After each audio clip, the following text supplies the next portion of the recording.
This tutorial is going to teach you all about the multi-rail sweep function, which is found in the surface menu and also works with history, so it's a matrix tool. It's also going to teach you about the edit points, which are found in Profile Placer, and they're kind of an advanced feature of Profile Placer, so we don't teach them until the end of the first week of your class. And they only work together with multi-rail sweep, so one relies upon the other for correct usage. Your edit points, you can change them all day, but if you don't use the multi-rail sweep together with them, they make no difference to your design. Plus, multi-rail sweep, in order to change and affect the results, requires you to use the edit points. So we're going to take a look at both of these features together, and you're going to find powerful new ways to sweep your designs. And even though it's called multi-rail sweep, you can use it on 1, 2, 3, or even 4 rail curves. And you're going to learn how to make 3 and 4 rail curves when you come to advanced class. But now that you know how to place 1 and 2 rail curves, you'll be able to use this anytime you want to make a lot more controlled surfaces, especially when you have complicated profile shapes. So we're going to walk you through this beginning to end. We're going to do it with 2 rail curves, but it definitely works with 1 rail curve as well. To begin, start in the Tools menu and select the ring rail tool. Click the green arrow to place a size 7 ring rail in the viewports. The next step is to add an outside rail. Like I said, we're going to do this multi-rail sweep function with 2 rails, although it's fine on just 1. So we're going to go to the outside rail tool. Click on the rail profile that's currently shown to choose a new one. This opens the library browser and lets you select a new shape. We're going to use the European shank right here. Click that, which populates the rail profile box with the new shape, and remember to click Start in order to see it appear in the viewports. Now it has the handles on it, and you're able to adjust these to whatever thickness you want for the ring you're about to make.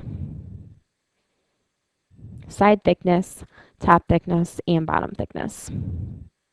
Press Enter to make the handles disappear and to keep the outside shape in the viewports. And let's place these 2 into a job bag. The next step is to add profiles to this rail. And remember, whenever you have an outside ring rail, you always add the profiles to the inside rail. Select the inside rail, press F6, and click on Add Profiles. This will bring you into the Profile Placer, which will also open the profile in your viewports together with the handles. And you can use a combination of either the builder controls or the handles to adjust this profile. However, we're going to use the Select Second rail to assign the height of the profile. You will not be able to assign the height after you choose Select Second rail. It'll always be stuck to that outside rail, which is a good thing. Just don't try to drag the height slider or you might be disappointed. So to get it to adhere to the height of this outside rail that we set, we're going to run Select Second rail. Click on the second rail curve, and it'll always adhere to the size of that second rail curve. Just remember, don't choose the height slider. It won't do anything at all at this point. Size this down to a reasonable width that you like at the bottom of the ring. We're going to make a tapered ring, and we're going to try several different varieties of it so you get different looks. Press Add to add a new one,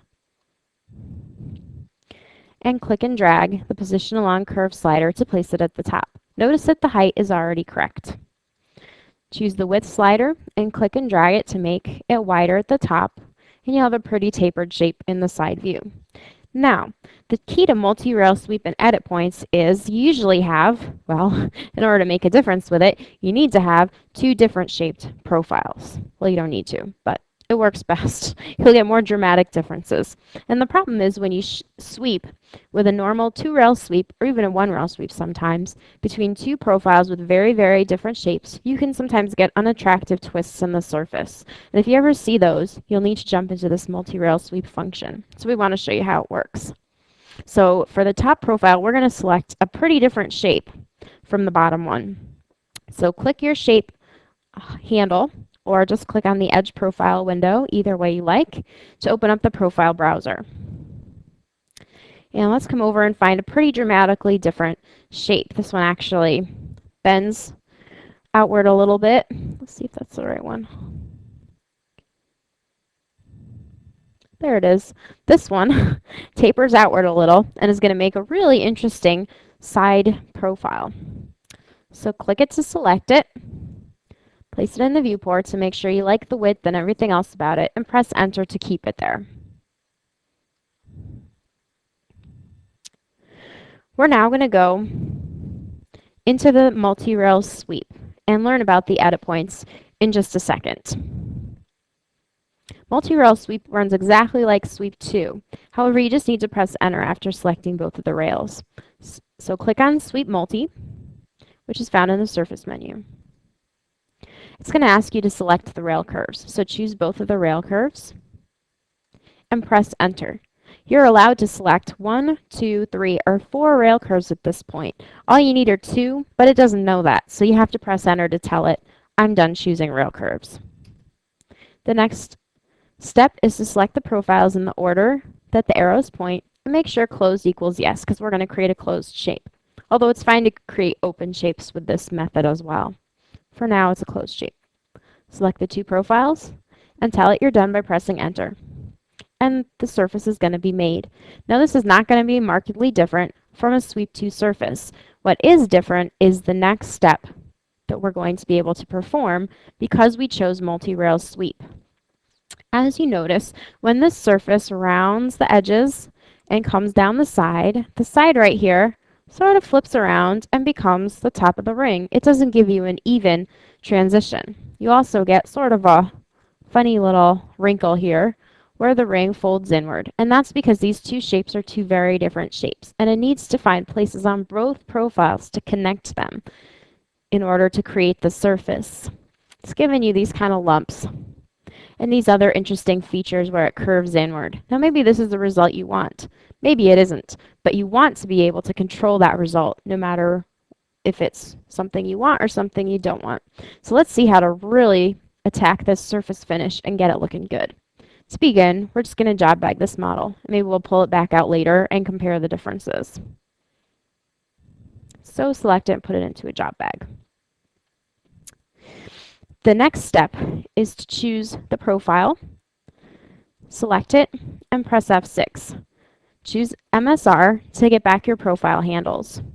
And we're going to go to the E, or the Edit option, something we haven't done yet in this whole unit of Study in Primary Matrix. So you can click E. You also have the Edit option here, or the Edit option here. 3 different ways to access these points. Press E, and you'll see the points appear. As you click and drag them, their movements will be mirrored. And this is a good thing.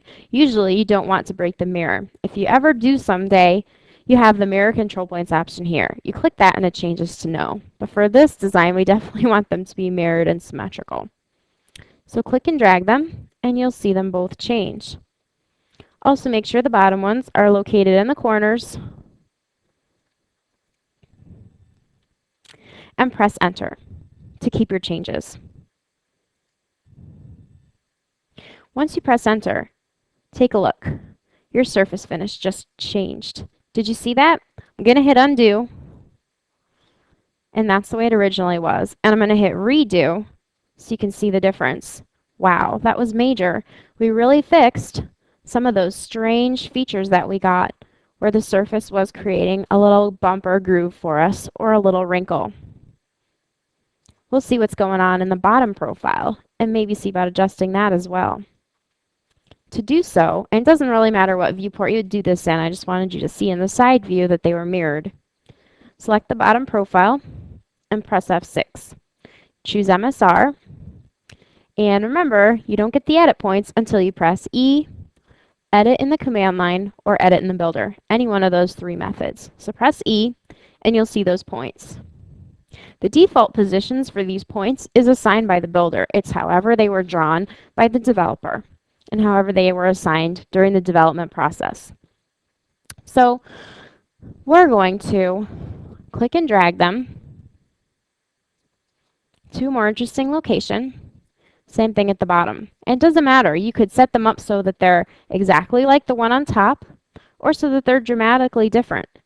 And just see the changes that it makes in your surface. Once you've dragged them to a new location, you can press enter. Or if you want to make other changes about this ring, press M, which brings you back to all the move handles. E brings you to the edit handles, and M brings you to the move handles. Notice that once you hit edit again, it saves your changes, and this is what's making a difference because we used multi-rail sweep. Just keep in mind, these edit points do nothing unless you've used multi-rail sweep to create the surface.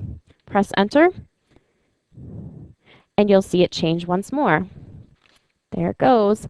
Definitely don't click and drag things around on the viewports while it's thinking. It has some major thinking to do, but look at what it's done for our surface. This is quite a beautiful result. Remember when we first created it, we had really a big wrinkle right here where it was trying to accommodate for the shape of the top profile? Not anymore. We've got a beautiful side shape that sweeps down from a very flat shape, even one that's curved inward, because that original profile that's tapered outward that we got, to one that poofs outward. And it's just really beautiful, beautiful pattern. So we are able to get tremendous control over the surface finishes using these multi-rail edit points. See how it tapers right down here nicely to this nice groove where it touches the European style shank, the European style outside rail.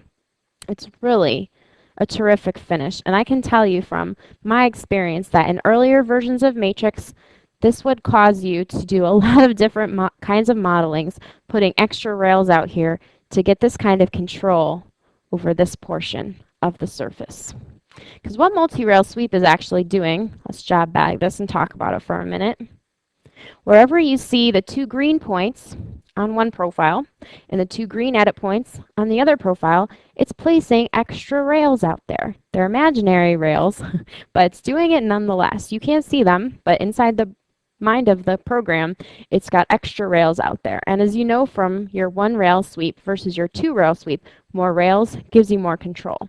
But you don't have to worry about how to build these. You will if you come to advanced class, you can worry about it all you want. But in primary class, you don't have to worry about how to build them anymore. You can just use your multi-rail sweep, and it puts them in there for you and gives you control over where they're placed by using the edit points. Okay. So let's try one more change to this. We're going to change the shape of the top profile and use the edit points to really perfect the shape one more time, just to make sure that you understand all the subtleties of this tool. So select the curve. We've got a job bag, so we're not changing anything beyond repair. Press F6 and choose Move, Scale, and Rotate. When you see the profile handles appear, click on the profile shape to open the profile browser at the bottom of your screen. We're going to choose a nice groovy profile. Click and drag to scroll down and choose something really, really interesting with the grooves and the little bumps and stuff. Here's one right here that we're going to try. Remember, you don't get any change until you press enter, which is also a good thing because you can try the width and some other things on this before you move on. So press enter to see the results. Now there is a really pretty shape. I'm going to use the plastic shading mode to show you how that looks. There it is. Ooh, it's very, very smooth. It's a very nice design. And same as before, if you want to change the way it sweeps into the bottommost profile, simply select the curve, press F6, choose MSR, go to your little E, edit or edit in the builder, and adjust the control points. Remember, with each profile that comes out, they're going to be placed in slightly different locations. So let's click and drag and see how this changes our surface. There you go. It's really quite fun to play with. Gives you control and real visual interest for your designs. Let's compare this. Anytime you need to move something around, that's the only time I usually turn off history, because that doesn't make it think so hard about it. And when it thinks really hard, as you know, it can sometimes cause your computer to crash.